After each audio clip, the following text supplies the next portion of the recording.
เจริญปัญญาในมรรคองค์แปดเป็นหลักเงินงามเลิศล้ำรู้เนื้อรู้ตัวไม่ตกต่ำฝึกจิตฝึกใจให้ดื่มดำรู้รูปรู้นามแยกธาตุแยกขันธ์มองเห็นในไตรลักษณ์ว่าไม่เที่ยงสภาพแปรผันให้คงเดิมเป็นไม่ได้แท้นั้นวิปัสสนาเถิดพุทธชนทุกท่านอริยสัจสร้างสรรค์คือธรรมราช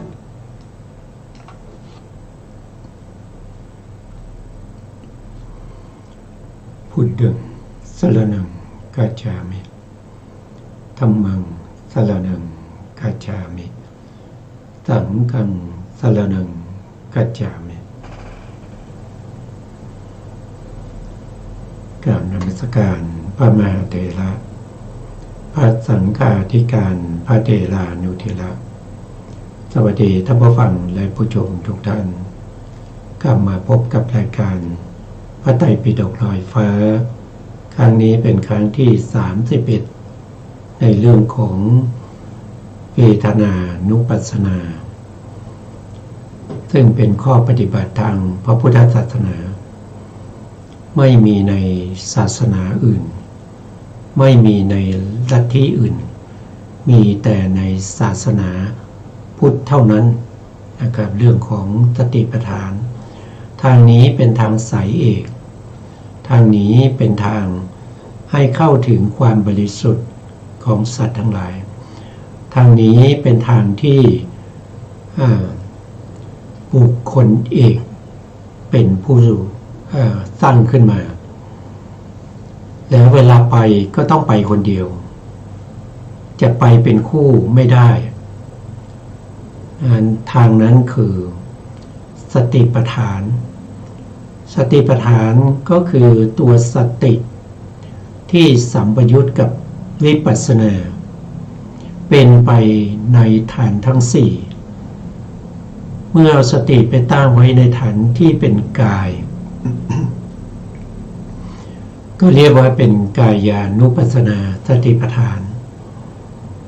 เมื่อสติไปตั้งไว้ในเวทนาก็เรียกว่าเวทนานุปัสสนาสติปัฏฐานถ้าเวทนาไปตั้งไว้ที่จิตก็เรียกว่าเป็นจิตตานุปัสสนาสติปัฏฐานถ้าเอาสติไปตั้งไว้ที่ธรรมก็เรียกว่าธรรมานุปัสสนาสติปัฏฐานซึ่งการปฏิบัติก็ต้องมีวิธีการนะก็ต้องมีวิธีการไม่ใช่ว่าอยากจะปฏิบัติก็ปฏิบัติได้เลยโดยไม่รู้ไม่เข้าใจไม่มีวิธีนะครับซึ่งการปฏิบัติที่จะให้ถูกต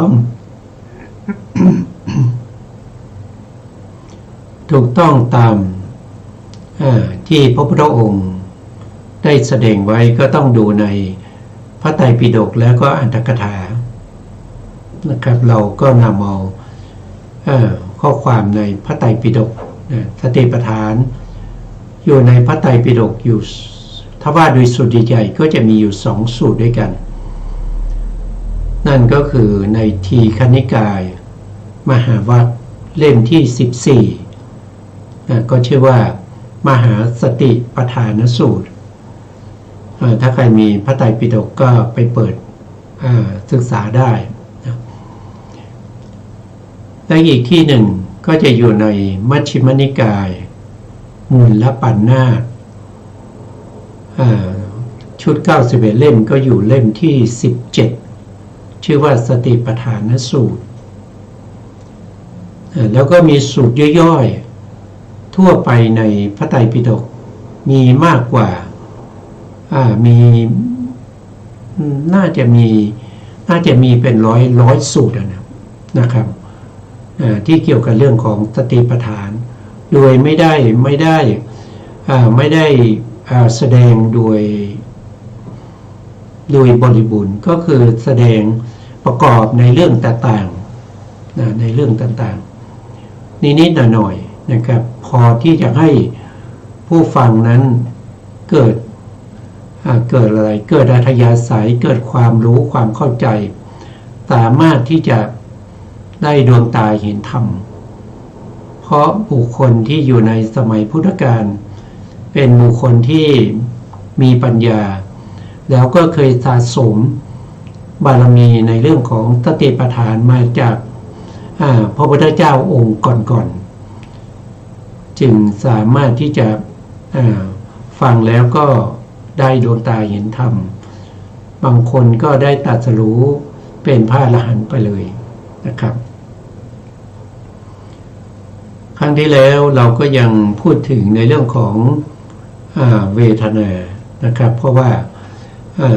าในเรื่องของกายานุปัสสนาสติปัฏฐานเนี่ยเราได้ศึกษากันไปจบแล้วเราก็มาศึกษาในส่วนที่เป็นเวทนานุปัสสนาครั้งที่แล้วเราพูดถึงเวทนานุปัสสนาโดยการสงเคราะห์ลงไปในอริยสัจจะอริยสัจจะก็ท่านยังถ้ายังจำได้นะครับยังจำได้ก็ถือว่าเป็นผู้มีบารมีเป็นผู้บารมีนะครับแต่ถ้าจำไม่ได้เราก็จะสงเคราะห์ตั้งแต่บัดนี้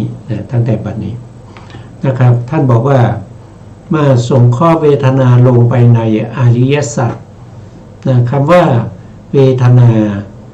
สุเวทนาท่านถือว่าเป็นทุกขสัจจะเป็นทุกขสัจจะเพราะเวทนาในสติปัฏฐานพระพุทธองค์แสดงเป็นเวทนา9ในเวทนา9เนี่ยก็จัดอยู่ในประเภทที่เป็น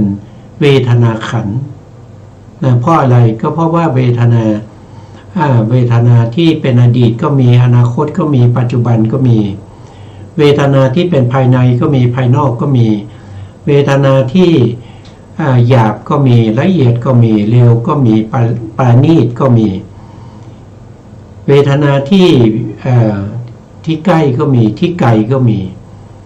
เพราะฉะนั้นท่านจึงจัดเวทนาเป็นขันธ์แต่ความเป็นขันธ์ของเวทนานั้นก็เป็นทุกขสัจเป็นทุกขสัจเพราะฉะนั้นเวทนาจึงจัดเป็นทุกขสัจส่วนอภิชาและโทมนั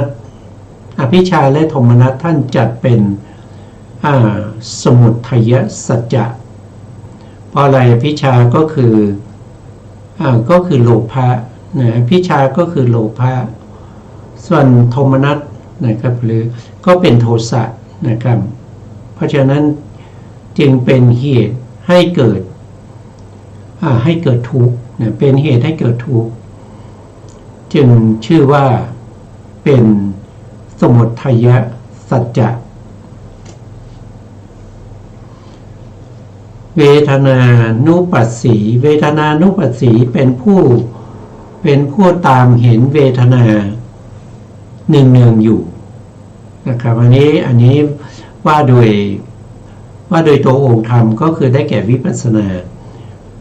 วิปัสสนาก็คือก็คือวิเศษปัสสนาก็คือปัสสนาก็คือการปฏิบัติวิปัสสนาเห็นแจ้งในการปฏิบัติอะไรปฏิบัติวิปัสสนาคือปัญญานะครับถ้าไม่มีปัญญาก็ปฏิบัติวิปัสสนาไม่ได้อันนั้นวิก็คือวิเศษหรือพิเศษนะครับก็คือเห็นรูปนามขันธ์ห้าอย่างวิเศษจนเข้าถึงวิปัสสนาญาณนั้นก็คือได้แก่การเห็นตามความเป็นจริงที่รูปนามขันธ์ห้าเข้าเป็นอยู่นั่นก็คือได้แก่ สามัญญาลักษณะสามัญญาลักษณะก็คือได้แก่อนิจจังมันไม่เที่ยงทุกขังมันเป็นทุกข์สิ่งใดไม่เที่ยงสิ่งนั้นเป็นทุกข์สิ่งนั้นเป็นอนัตตาเพราะนั้นสิ่งใดมีสามัญญลักษณะทั้งความเป็นอนิจจังทุกขังอนัตตาสิ่งนั้นก็เป็นก็คือเป็นทุกข์นั่นเองเป็นทุกข์นะครับเป็นทุกข์เป็นอนัตตาเป็น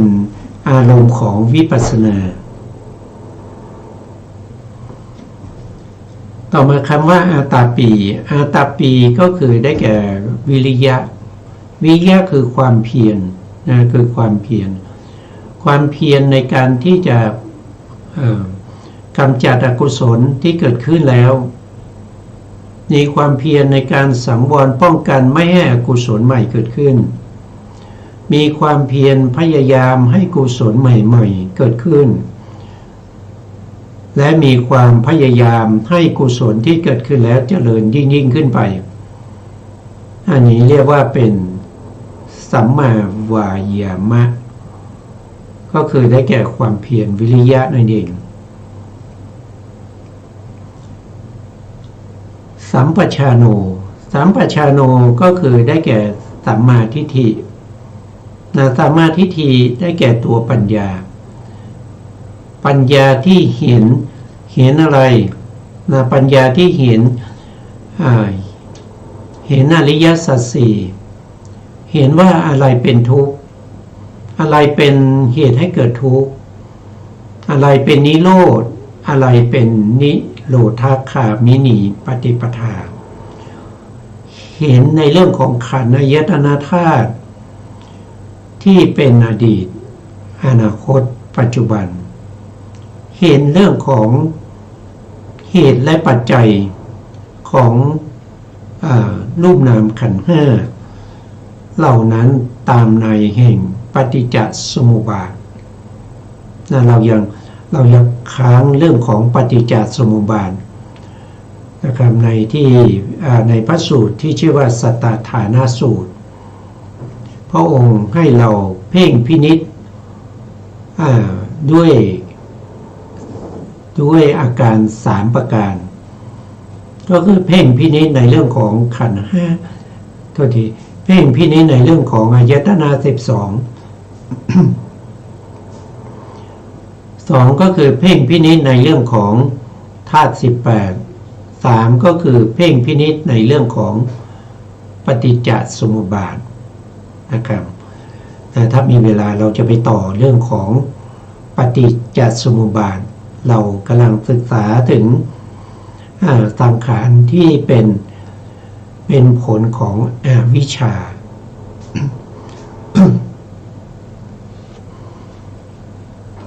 ต้องมานะครับต้องมา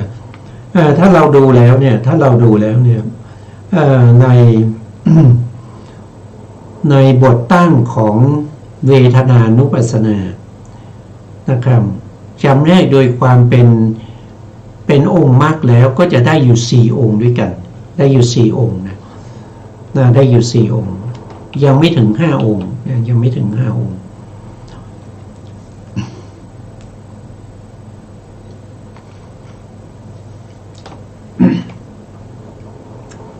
เพราะว่าปกติที่เ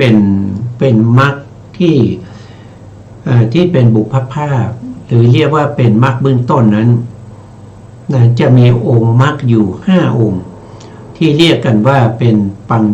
ปัญจคิกมรรคมี5องค์นั้นก็คือได้แก่สัมมาทิฏฐิก็คือได้แก่ปัญญาเ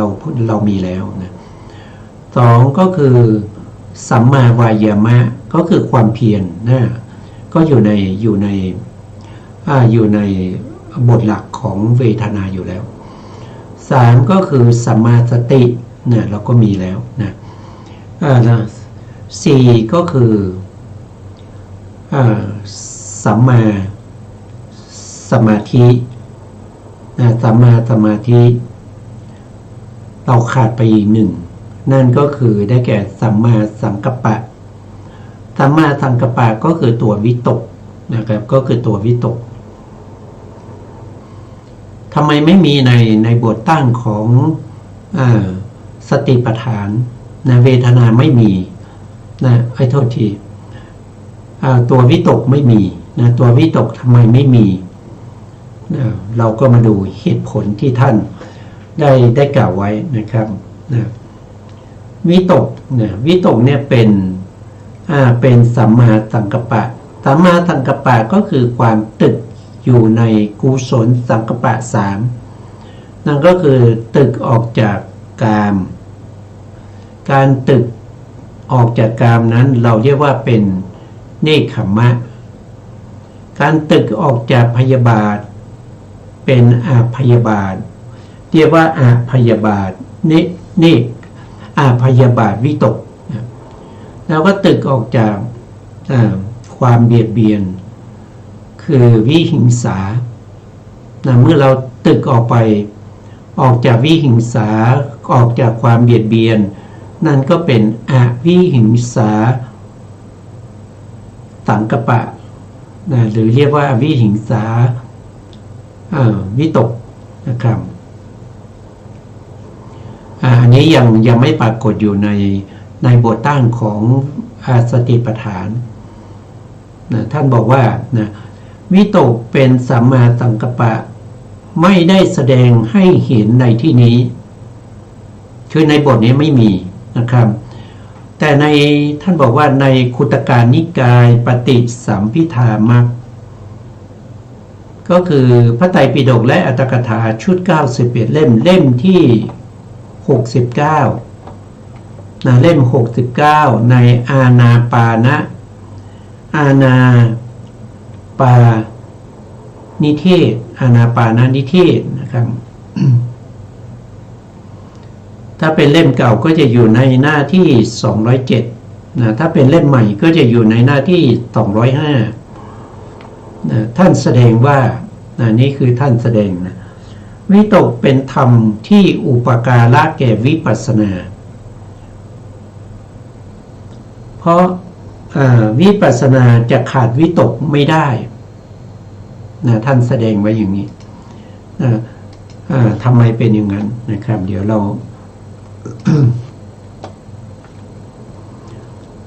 แสดงว่า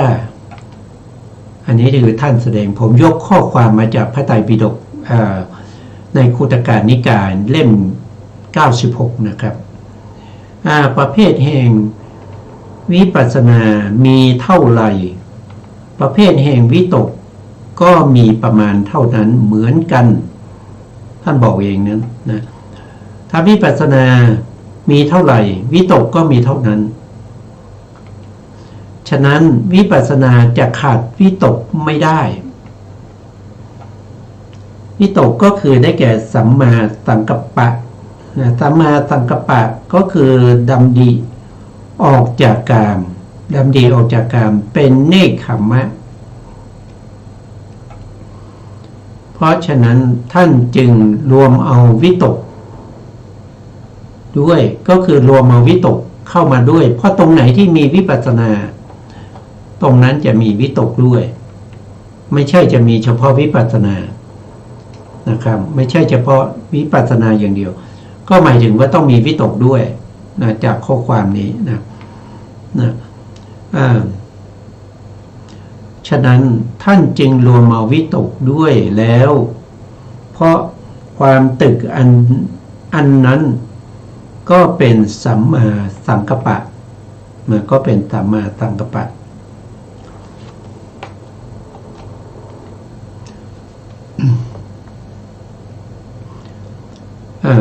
แล้วข้อความนี้มีต่อนะครับในขณะที่เจริญเวทนานุปัสสนา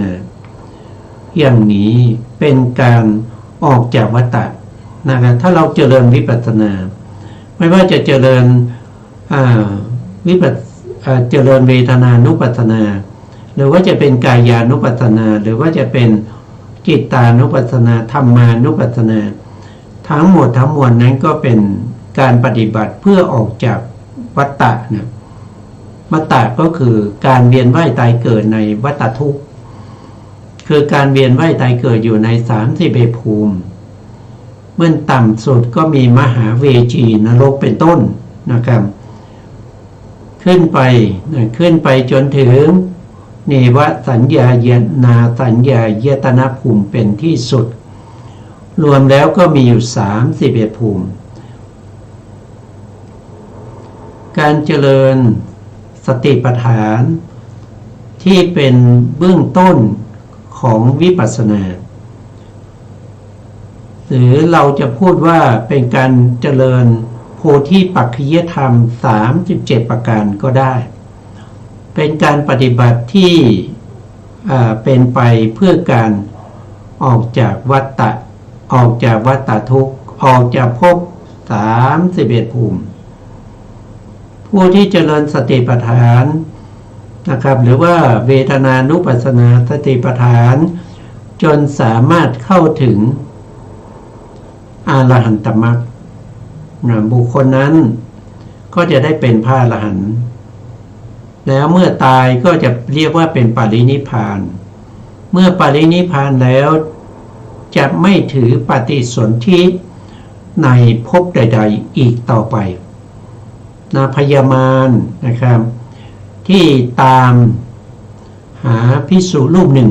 ในสมัยพุทธกาลนะครับพญามารก็จะตามหาภิกษุที่เป็นพระอรหันต์ท่านปรินิพพานแล้วพญามารก็ตามหาภิกษุรูปนั้นทั่วไปทุกภพภูมินะครับไปตรวจสอบดูว่าภิกษุรูปนั้นมาปฏิสนธิอยู่ในภพภูมินี้หรือไม่ตามหาจนเหนื่อยนะครับก็ไม่สามารถพบได้พระพุทธองค์ก็ตรัสว่านะครับภิกษุรูปนั้นท่านปรินิพพานไปแล้วไม่สามารถที่จะตามหาได้จะตามหาได้มีอย่างเดียวคืออะไรก็คือปฏิบัติจนได้เป็นพระอรหันต์แล้วก็ปรินิพพานเท่านั้นเองนะครับนี่ว่าโดยสำนวนนะแต่จริงๆแล้วปรินิพพานแล้วเนี่ยก็ไม่มีรูปนามขันธ์ห้าไม่มีที่เราจะไปตามนะครับไปตามหาไม่มีถือว่าศูนย์หรือเปล่าไม่ได้ศูนย์นะเป็นสภาวะอย่างหนึ่งนะครับที่เรายังเข้าไม่ถึงนะครับคือสภาวะของความปรินิพพานจะเป็นยังไงเราต้องปฏิบัติให้เข้าถึงตรงนั้นเราจะรู้เองนะครับ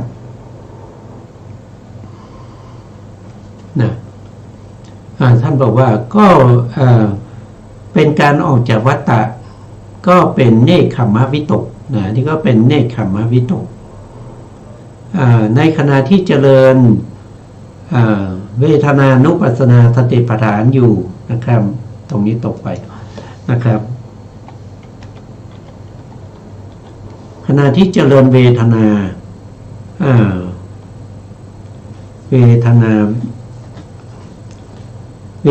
อยู่เป็นการกำจัดอภิชาและโทมนัสซึ่งเป็นองค์มรรคองค์ที่5ซึ่งเป็นองค์มรรคองค์ที่5องค์ที่5คืออะไรก็คือวิตกนั่นเองนะครับในช่วงนี้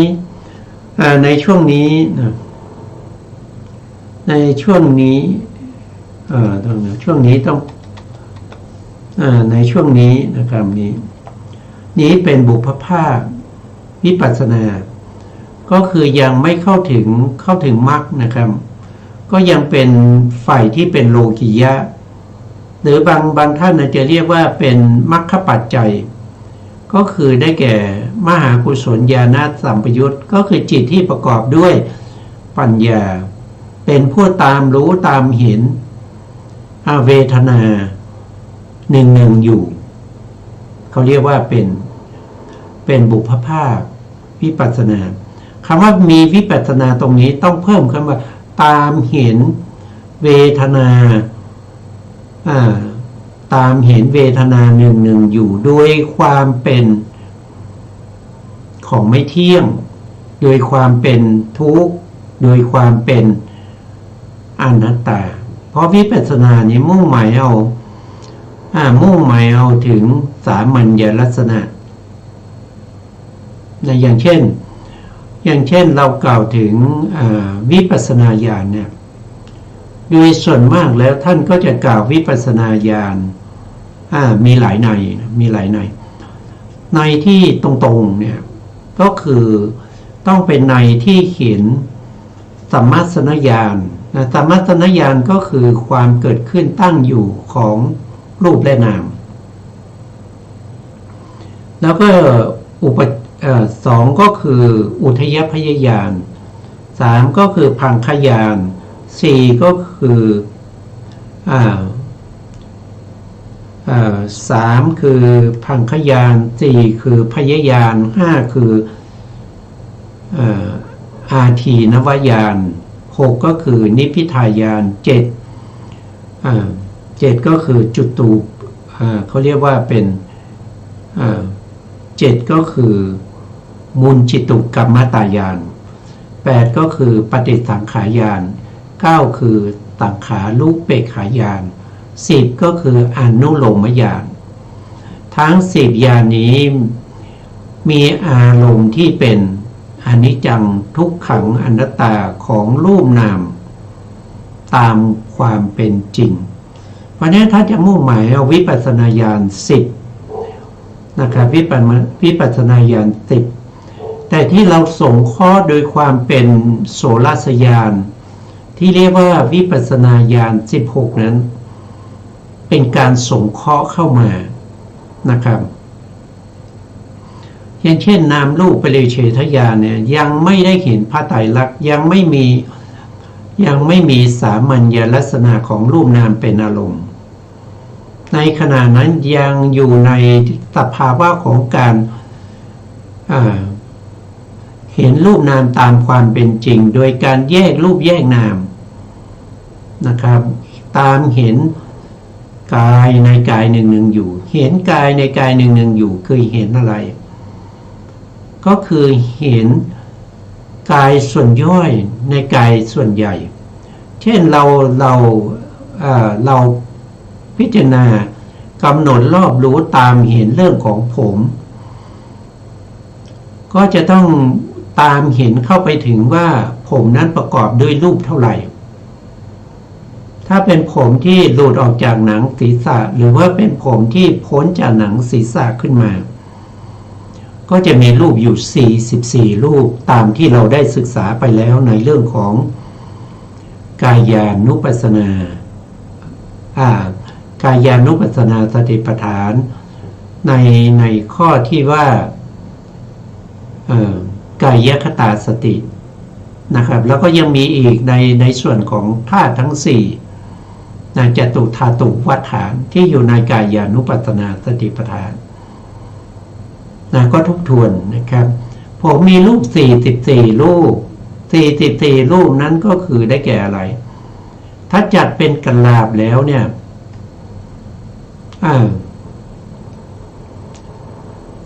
ก็ได้อยู่4กลาบนะครับ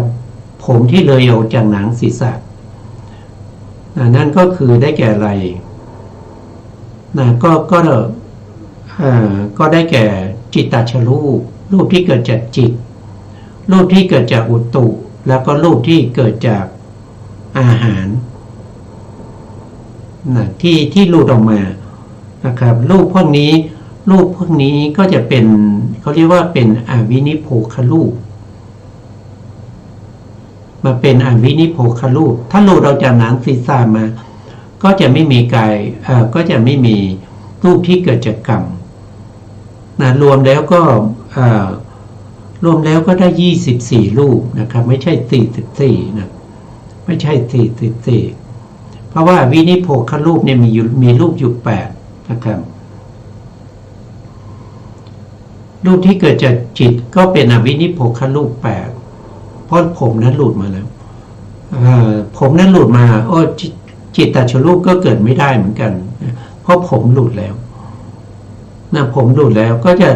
จะเหลืออุตุชรูปกับอาหารและรูปเท่านั้นเอง มันก็เหลือ16รูปแต่ถ้าผมที่ยังอยู่ในหนังศีรษะ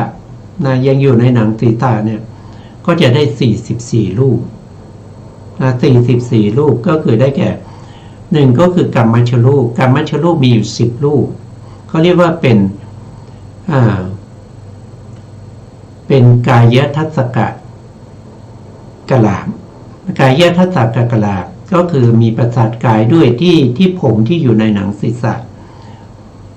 รู้ได้ยังไงก็รู้ได้ด้วยจากการที่เราถอนผมเนี่ยเรารู้สึกว่ามันเจ็บนั่นแสดงว่ามีกายประสาทอยู่ด้วยเรียกว่ากายทัศกะกลาบอันที่สองก็คือยังมีสภาวะของความเป็นเขาเรียกว่าเป็นภาวะรูปถ้าเป็นผมผู้ชายก็เรียกว่าอิทธิภาวะถ้าเป็นผมผู้หญิงก็เรียกว่าผมผู้ชายเรียกว่าปุริสภาวะผมผู้หญิงเรียกว่าอิทธิสภาวะอันนี้จะเกิดพร้อมกันไม่ได้นะถ้าเป็นผู้ชายก็ต้องเป็นผู้ชายก็ต้องเป็นปุริสภาวะถ้าเป็นผู้หญิงก็ต้องเป็นอิทธิสภาวะอาจจะมีทั้งอิทธิแล้วก็ปุริสะนี่ไม่ได้อันนี้ก็มี10รูปก็คือวินิโพครูป8นะครับแล้วก็มีชีวิตรูป1ก็เป็น9แล้วก็ภาวะรูปอีก1ก็เป็น10นะภาวะรูปมี10นะครับแล้วก็กายะนะรูปที่เกิดจากกรรมที่ยังมีกายประสาทนะก็มี10เหมือนกันก็คือวินิโพครูป8นะแล้วก็มีชีวิตเป็น9แล้วก็มีกายประสาทเป็น10อันนี้รวมเป็น20นะครับแล้วก็ยังมีผมที่ยังติดอยู่ที่หนังศีรษะต้องมีจิตตชรูปนะก็มีอยู่8คือวินิโพครูป8อาหารและรูปอาหารที่มาหล่อเลี้ยงผมก็ยังมีอยู่อุตุชรูปก็ยังมีอยู่3รูปนี้มีรูปละ8 3 24 8 3 24บวกกับกายบวกกับกายประสาทก็เป็น24บวก10ก็เป็น34แล้วก็บวกภาวะอีก1ก็เป็น44นะครับที่อยู่ที่ขนผมอย่างเงี้ยก็ต้องรู้อย่างนี้การรู้อย่างนี้รู้แจ้งอย่างนี้นะครับก็คือรู้กายในกายรู้ตามความเป็นจริงที่เขาเป็นรู้ตามความเป็นจริงที่เขาเป็นถ้าสมาธิเรามีกำลังเราก็จะเห็นรูปเหล่านี้ได้ชัดเจนว่ามันคือรูปแล้วก็เห็นอะไรก็เห็นนามธรรมก็คือได้แก่จิตแล้วก็เจตสิกจิตและเจตสิกตามสมควรที่เขาเกิดดับอยู่นี่ก็ได้นามรูปพอได้นามรูปเราก็ได้นามรูปปริเฉทญาณอันนี้มีอารมณ์เป็นนามรูปยังไม่เห็นความเกิดดับของนามรูปต่อมาญาณที่2นั้นก็คือเขาเรียกว่าเป็นปัจจยปริฆาญาณก็คือเห็นเหตุและปัจจัยของนามและรูปทั้งหลายเหตุและปัจจัยของนามและรูปเมื่อกี้เรากล่าวถึงเส้นผมเส้นผมมีที่อยู่ที่โคนผมนะก็มีกรรมเป็นสมุฏฐานให้เกิดผมก็เรียกว่ากรรมมัชรูปมีจิตเป็นสมุฏฐานก็เรียกว่าจิตตชรูปมีอุตุเป็นสมุฏฐานก็เรียกว่าอุตุชรูปมีอาหารเป็นสมุฏฐานก็เรียกว่าอาหารชรูปสิ่งเหล่านี้เป็นเหตุให้เกิดผมเพราะฉะนั้นก็เป็นปัจจัยผมเป็นปัจจยุบันอันนี้ก็สามารถที่จะเข้าถึงนามรูปปริเฉทญาณได้2ญาณนี้ยังไม่เห็นพระไตรลักษณ์ยังไม่มีสามัญญลักษณะเป็นอารมณ์แต่จะมีอารมณ์ที่เป็นวิเศษลักษณะเป็นตัวที่เข้าไปแยกรูปแยกนามเนี่ย2ญาณนี้ ถ้าว่าโดยวิปัสสนาญาณจริงๆแล้วเขาไม่ได้จัดอยู่ในวิปัสสนาญาณเพราะอะไรก็เพราะว่าไม่เห็นความเกิดดับของรูปนามนี่สองอย่างนะครับแล้วต่อไปในเบื้องบนนะครับเลยจะอนุโลมญาณไปเลยจากอนุโลมญาณไปนะครับอย่างขึ้นไปญาณที่13นั้นก็คือได้เกี่ยวโคตภูญาณโคตภูญาณก็ไม่ใช่วิปัสสนาญาณโดยตรงเพราะโคตภูญาณนั้นเขามีอารมณ์เป็นพระนิพพานแต่ตัวเขานั้นคือมหากุศลเขาไปมีนิพพานเป็นอารมณ์เขาไม่ได้มีพระไตรลักษณ์เป็นอารมณ์ก็ไม่จัดเป็นวิปัสสนาถ้าว่าโดยตรงญาณที่13ญาณที่14ก็คือมรรคญาณมรรคญาณมีอะไรเป็นอารมณ์มีนิพพานเป็นอารมณ์อันนี้ก็ไม่ได้มีพระไตรลักษณ์เป็นอารมณ์ก็ไม่จัดในวิปัสสนาญาณโดยตรงต่อไปญาณที่15เขาเรียกว่าเป็นผลญาณหรือผลญาณก็มีนิพพานเป็นอารมณ์ไม่ได้มีพระไตรลักษณ์เป็นอารมณ์ถ้าว่าโดยตรงวิปัสสนาญาณก็ไม่ได้จัดเข้ามาและ16ก็คือปัจเจเวคขณญาณปัจเจเวคขณญาณก็ไม่มีพระไตรลักษณ์เป็นอารมณ์แต่มีถ้าเป็นมรรคเบื้องต้นก็จะพิจารณา5อย่างมรรคเบื้องต้นก็คือได้แก่โสดาปัตติมรรคแล้วก็สกทาคามีมรรคอนาคามีมรรคอันนี้คือมรรคเบื้องต้นก็จะพิจารณา5อย่างก็คือมีอารมณ์ที่เป็นกิเลสที่ละได้กิเลส2กิเลสที่เหลือ3พิจารณามรรค4พิจารณาผล5ก็คือพิจารณานิพพานแต่ไม่เห็นมีอนิจจังทุกขังอนัตตาเป็นอารมณ์เลยก็เลยไม่จัดว่าเป็นวิปัสสนาญาณโดยตรงเพราะฉะนั้นวิปัสสนาญาณโดยตรงเนี่ยจะต้องมีอารมณ์ที่เป็นพระไตรลักษณ์มีอยู่10ญาณแต่6ญาณที่6ญาณนั้นเขาส่งเคราะห์เข้ามาคือเขาจัดเข้ามาเบื้องต้นจัดเข้ามา2ญาณแรกก็คือนามรูปปริเฉทญาณมีวิเศษลักษณะของนามรูปเป็นอารมณ์2ก็คือมีเหตุและปัจจัยของนามรูปเป็นอารมณ์เรียกว่าปัจจยปริฆาญาณไม่มีพระไตรลักษณ์เป็นอารมณ์จัดอยู่ในวิปัสสนาญาณโดยอ้อมไม่ได้จัดโดยตรงตั้งแต่สัมมาสัญญาณอุทยพยญาณพังคญาณแล้วก็พยญาณอาทีนวญาณนิพพิทายานมูลจิตุกรรมตายานปฏิสังขารญาณสังขารุเปกขายานแล้วก็อนุโลมญาณพวกนี้มีพระไตรลักษณ์เป็นอารมณ์อันนี้เป็นวิปัสสนาโดยตรงเป็นวิปัสสนาโดยตรง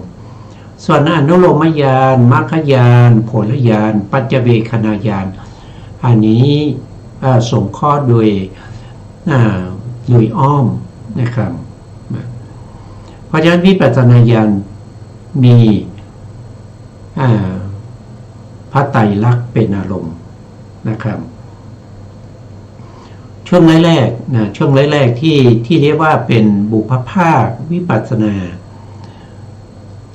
ก็คืออาศัยมหากุศลญาณสัมปยุตในการที่จะตามรู้ตามเห็นความไม่เที่ยงของรูปนามเหล่านั้นความไม่เที่ยงความเป็นทุกข์ความเป็นอนัตตาของรูปนามเหล่านั้นเรียกว่าบุพภาควิปัสสนาหรือเรียกว่าเป็นมรรคปัจจัยหรือว่าเป็นมรรคเบื้องต้นก่อนที่จะถึงมรรค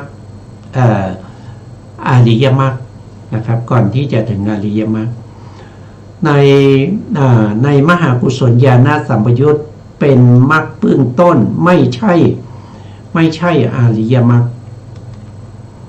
เป็นบุพภาคเป็นวิปัสสนาเบื้องต้นไม่ใช่มรรคจิตอันประกอบด้วยองค์8นะครับถ้าว่าโดยมรรคจิตนะครับมรรคจิตนี้ต้องมีองค์8หรือถ้าเป็นพวกที่เขาได้ฌานเขาได้ฌานได้ทุติยฌานขึ้นไปเนี่ยก็จะเหลือมรรคมีองค์7มรรคมีองค์7เพราะว่าเขาไม่มีตัววิตกตอนต้นเรากล่าวว่าวิตกเนี่ยเป็นตัวที่อุปการะแก่วิปัสสนาไม่ใช่หรือก็ถูกต้องตรงนั้นเรากล่าวถึงวิปัสสนาโดยตรงนะแต่ถ้าเรากล่าวถึงวิปัสสนาที่เป็นที่มีฌานตั้งแต่ทุติยฌานขึ้นไปเนี่ยไม่มีวิตกเพราะอะไรก็เพราะทุติยฌานเขาละวิตกแล้วจะได้โสดาปัตติมรรคโสดาปัตติผลสกทาคามิมรรคสกทาคามิผลขึ้นไปอย่างนี้จะได้ยังไงก็ได้เพราะว่าเขามีวิตกก่อนที่เขาจะได้ฌานก่อนที่เขาจะได้ทุติยฌานถ้าไม่มีวิตกนะไม่มีโอกาสได้ฌานนะถ้าไม่มีวิตกที่เป็นตัวอุปการะแก่ฌานเพราะวิตกนี่เป็นองค์ฌานในปฐมฌานนะปฐมฌานจะต้องมีวิตกนะครับวิตกแล้วก็มีวิจารมีปิติมีสุขมีเอกคตา5องค์นี้เป็นองค์ฌานเพราะฉะนั้นอาศัยกำลังของวิตกนะได้ปฐมฌานมาแต่เมื่อได้ปฐมฌานแล้วขึ้นไปทุติยฌานก็ไม่จำเป็นต้องมีวิตกแล้วเพราะว่าเขาทำหน้าที่ของเขาเสร็จแล้วคือเขาทำหน้าที่ให้ได้ปฐมฌานแล้ว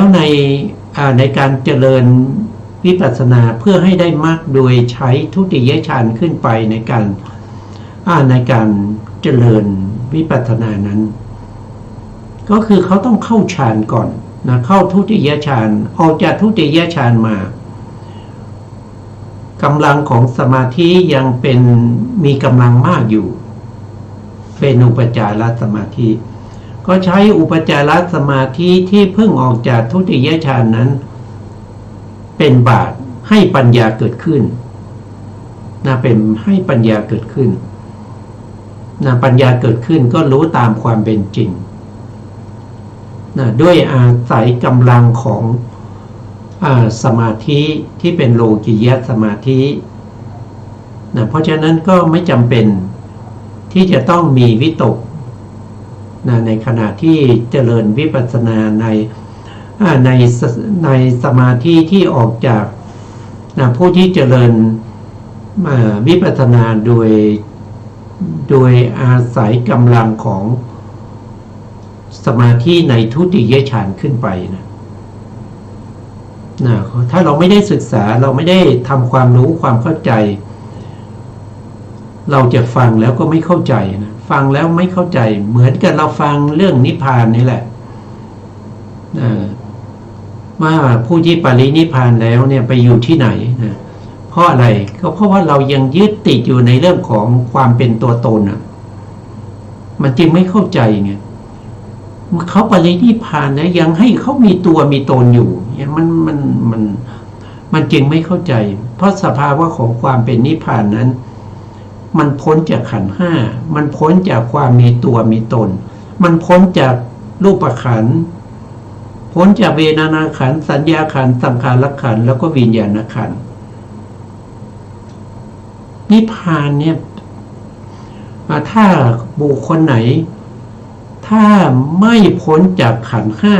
5จะเข้านิพพานเข้าสู่นิพพานไม่ได้เข้าสู่นิพพานไม่ปรินิพพานไม่ได้นะเมื่อไหร่เราพ้นจากขันธ์5เพราะขันธ์5นี่เป็นทุกขสัจ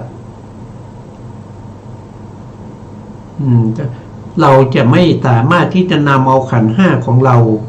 เข้าสู่นิพพานได้มันไม่ได้นะสภาวะมันไม่ได้เป็นอย่างนั้นนะเพราะฉะนั้นเรื่องของการใช้ฌานนะครับการใช้ฌานเป็นบาตรตั้งแต่ทุติยฌานขึ้นไปเจริญวิปัสสนานะครับเพราะฉะนั้นจะไม่มีวิตกจะไม่มีวิตกนะคือจะไม่มีวิตกนี่คือหมายถึงว่าในขณะที่เราได้มรรคที่เป็นปฐมฌานนะมรรคที่เป็นปฐมฌานแล้วก็บุคคลที่เจริญวิปัสสนาโดยตรงนะครับก็ได้มรรคที่เป็นปฐมฌานเจริญวิปัสสนาโดยตรงนี้จะมีวิตกอยู่ด้วยแต่ถ้าคนที่เจริญวิปัสสนาโดยใช้ทุติยฌานเป็นบาตรเนี่ยเวลาได้มรรคแล้วต้องเป็นมรรคที่อยู่ในทุติยฌานเพราะฉะนั้นจึงไม่มีวิตกจึงไม่มีวิตก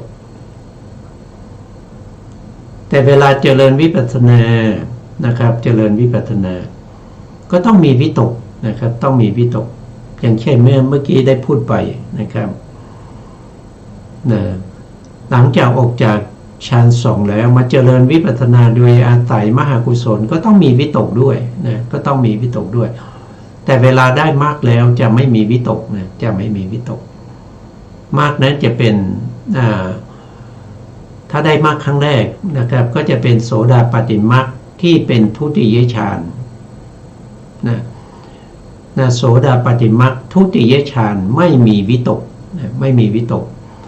เช่นเดียวกันกับโสดาปัตติมรรคตติยฌานจตุตถฌานแล้วก็ปัญจมฌานจะไม่มีวิตกนะจะไม่มีวิตกประกอบแต่ในขณะที่เจริญวิปัสสนานั้นจะต้องมีวิตกนะครับคือหมายความว่าออกจากปฐมออกจากฌานที่สองหรือว่าฌานที่สามฌานที่สี่หรือว่าฌานที่ห้าแล้วก็มาเจริญวิปัสสนาโดยมีมหากุศลเนี่ยเป็นตัวที่เจริญวิปัสสนาก็ต้องมีวิตกแต่เวลาได้มรรคแล้วได้มรรคแล้วมรรคนั้นจะคอยตามฌานที่เราใช้ในการเป็นบาตรในการเจริญวิปัสสนาใช้ฌานทุติยฌานเวลาเราได้มรรคเราก็จะเป็นโสดาปัตติมรรคทุติยฌานถ้าใช้ตติยฌานก็จะได้โสดาปัตติมรรคตติยฌานถ้าใช้จตุตถฌานก็จะเป็นโสดาปัตติมรรคจตุตถฌานหรือว่าโดยอภิธรรมถ้าใช้ฌานห้าก็จะเป็นโสดาปัตติมรรคปัญจมฌานพวกนี้ไม่มีวิตกนะพวกนี้ไม่มีวิตกเพราะฉะนั้นองค์มรรคที่อยู่ในมรรคจิตที่เป็นทุติยฌานขึ้นไปไม่มีวิตกเพราะฉะนั้นองค์มรรคก็จะเหลืออยู่7องค์ด้วยกันเหลืออยู่7องค์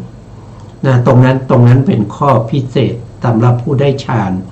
ได้โลกิยฌานแล้วก็ใช้โลกิยฌานมาเป็นบาตรในการเจริญวิปัสสนานะครับอันนั้นเราพักไว้แค่นี้นะในขณะนี้ขาดก็คือว่าเราได้มรรค5องค์แล้วนะมรรค5องค์มรรค5องค์นั้นก็คือได้แก่สัมมาทิฏฐิสัมมาทิฏฐิก็คือได้แก่สัมปชาโนสัมมาทิฏฐิก็คือสัมปชาโนแล้วในปฏิสัมภิทาท่านบอกว่านะครับวิปัสสนาที่ขาดวิตกไม่ได้การเจริญวิปัสสนาขาดวิตกไม่ได้เพ ราะฉะนั้นเราก็ได้องค์ที่สองก็คือวิตกนั้นก็จะเป็นสัมมาสังกัปปะองค์ที่สามนั้นเขาเรียกว่าเป็นอาตาปีก็คือได้แก่วิยะก็คือได้แก่สัมมาวายามะก็ได้องค์ที่สามองค์ที่สี่องค์ที่สี่ก็คือสติมาก็คือได้แก่สัมมาสติองค์ที่ห้าก็คือได้แก่วิเนยะคือสมาธิก็เป็นสัมมาสมาธิเราก็ได้มรรคมีองค์ห้ามาแล้วเนี่ยเราได้องค์มรรคห้าองค์มาแล้วนะครับแต่เขาบอกว่าในอาริยมรรคเนี่ยต้องประกอบด้วยองค์แปดเพราะฉะนั้นมันก็หายไปอยู่สามตรงนี้ท่านก็บอกว่าในที่นี้ขาดในที่นี้ขาดอยู่ในที่นี้ขาดอยู่สามองค์สามองค์ท่านว่าไม่จำเป็นที่ต้องแสดงเพราะผู้ที่เจริญเวทนานุปัสสนานั้นท่านจะต้องเป็นผู้ที่มีกายกรรมวจีกรรมแล้วก็อาชีพที่บริสุทธิ์อยู่แล้วไม่มีความเดือดร้อนใจอยู่แล้วจึงเจริญวิปัสสนาได้เพราะฉะนั้นผู้ที่จะมาเจริญวิปัสสนาศีลเขาต้องบริสุทธิ์ศีลเขาต้องบริสุทธิ์ต้องมีสัมมาวาจาคือเว้นจากวจีทุจริตสี่ต้องมีสัมมากัมมันตาก็คือเว้นจากกายทุจริตสามต้องมีสัมมาอาชีวะก็คือเว้นจากการประกอบการประกอบอาชีพที่เว้นจากกายทุจริตสามแล้วก็วจีทุจริตสี่เขาต้องมีอยู่แล้วผู้ที่มาเจริญเพราะว่าเวลามาเจริญเนี่ยถ้าคนที่ศีลไม่บริสุทธิ์เวลามาเจริญเนี่ยมันก็จะมีความเดือดร้อนใจเพราะศีลไม่บริสุทธิ์เดี๋ยวก็ยุงมารบกวนนะครับเดี๋ยวก็มีไก่มาปรากฏเดี๋ยวก็มีปลามาว่ายอยู่ข้างหน้าเดี๋ยวก็มีอะไรมีสุกรมีหมูนะครับ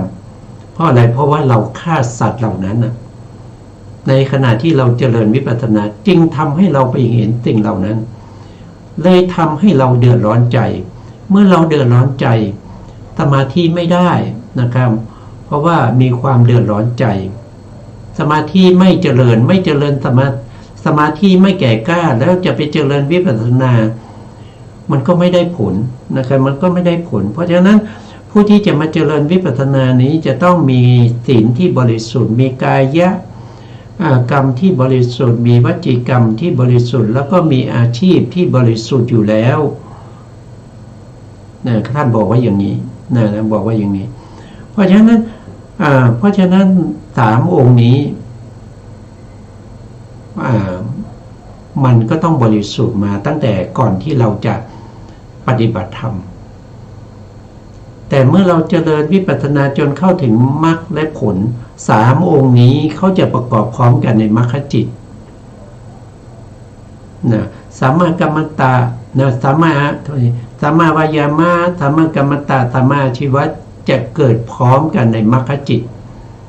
เพราะฉะนั้นจะได้มรรคมีองค์แปดแต่เวลาที่เราเจริญในส่วนที่ยังเป็นบุพภาคก็คือมีมหากุศลนะครับที่ตามรู้ตามเห็นถึง